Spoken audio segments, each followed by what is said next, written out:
South Africa made history as the first African country to host the G20 Leaders Summit at the Nasrec Expo Center over the weekend.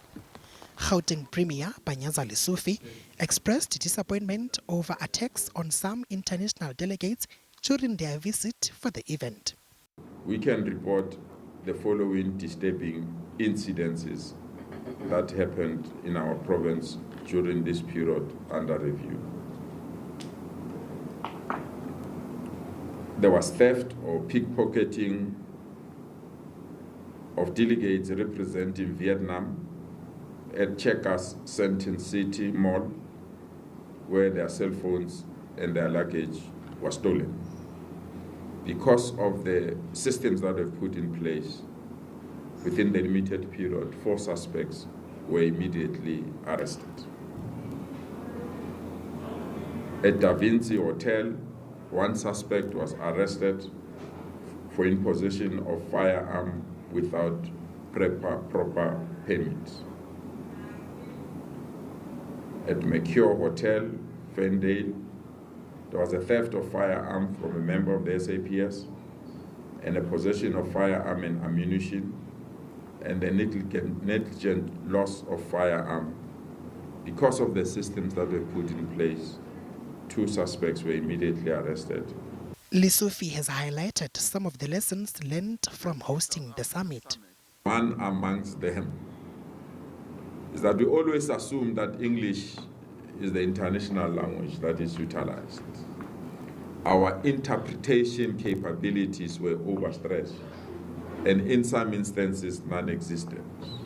I don't think that we managed to put the language interpretation tools available to those that don't speak English. I think that's one area that we felt that as a province, including road signages, everything is written in one language. And if they're driving alone, it becomes very difficult, or if they want direction to other destinations. Meanwhile, the MEC for Finance and Economic Development, Lebogang Maile, says they will provide details around the number of jobs that were created during the period.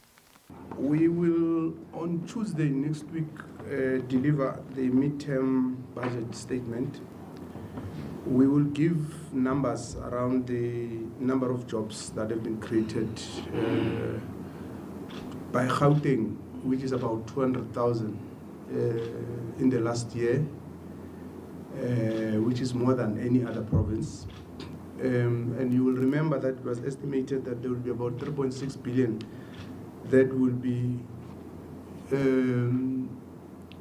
invested into the Gauteng economy. But when you look at the G20, don't look at it just for this weekend. G20 started when we received the dating. At least we went to Brazil. So from January throughout, there's been different activities. So we will give you a preliminary figures maybe for the weekend and all that, but we don't want to damsack because mid-January there will be a complete report about the impact of G20 on the tourism of the country. Lesufi has also indicated that the summit did not just bring a large influx of visitors to the province, but also created a huge demand for future investment. Puseletso Mokoena, SABC News, Johannesburg.